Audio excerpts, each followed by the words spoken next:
Toronto real estate market has been very volatile in the last few years, yet we do see 5 emerging trends in Toronto real estate market since 2023. One of the first things you would notice if you drive around the streets of a reasonably affluent neighborhood is that there are a lot fewer homes that are up for construction now than even 2 or 3 years ago. And the reason for that is that builders have become very cautious when it comes to purchasing new property for construction. First of all, just like anybody else, they have a hard time finding good financing options for themselves that make sense. And second, and probably the most important reason, is that they have absolutely no certainty that in this volatile market, they'll be able to sell the final product to the end consumer at a margin that works for them. So whatever homes you see that are being built right now are usually built on commission. In other words, there's a contract that's signed beforehand that the building has already been sold, and they know the price of that sale, and that's how the construction is proceeding right now. We also see more people are looking to live in downtown Toronto. Last year, we had 432,000 immigrants coming to Canada. This year, this number is going to increase to 465,000. So among those immigrants coming to Canada, most of them are going to get settled in Ontario. And majority of them are going to look for walkability and accessibility, and Midtown, downtown corridor would be the best options for them. The good and bad news is 32,000 condos, new condos are coming to the market in 2023.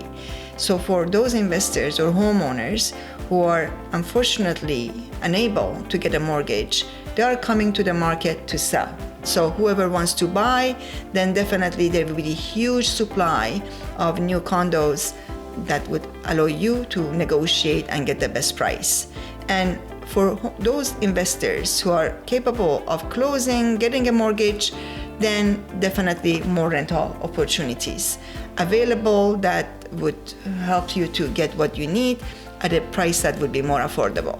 That's right. 32,000 brand new condos on the market over a course of a year is an unprecedented number.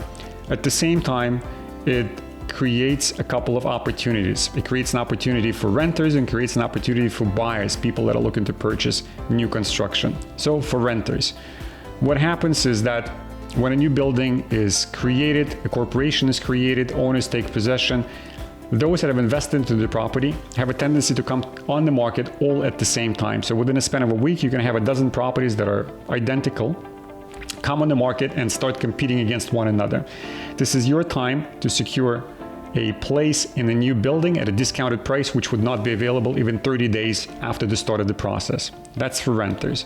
Similarly for investors, a lot of prior investors that had bought at pre-construction time would not be able to close for various reasons and be looking to sell on assignment before the building closes. And this is your opportunity again to get those properties at 80, 90 cents on a dollar. In other words, something with deep discounts. So those are the options that you can look for. Regarding luxury homes, historically, luxury homes usually take longer to sell.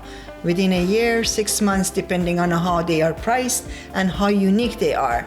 So consider that a condo luxury property in downtown, midtown Toronto, selling anywhere between $2,000 to $3,000 a square foot is not something that everybody can afford.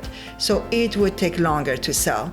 So coming with some creative solutions from the seller side is crucial to literally make a irresistible offer to a buyer who might be very interested in purchasing a luxury condo of that price point, but then looking for some alternative solution to close the deal. And if you do have a freehold property, because the range, for a luxury home can be varied for a condo, a luxury home to a freehold luxury home.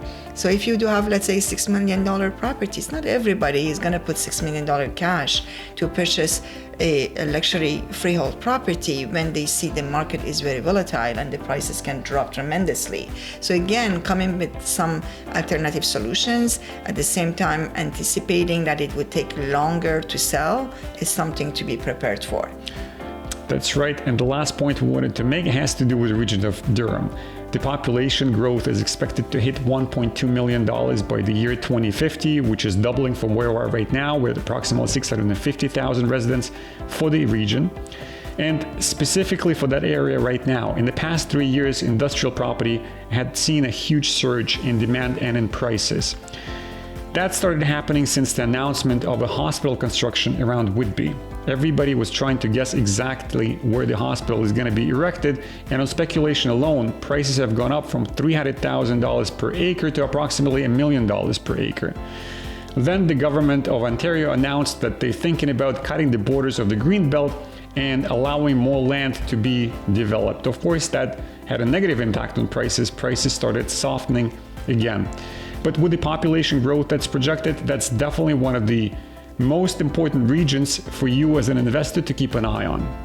That's correct. This was just a summary of 5 emerging trends in Toronto real estate market in 2023. And if you want to have more in-depth conversation about any of those topics, feel free to call us. We are here to support you.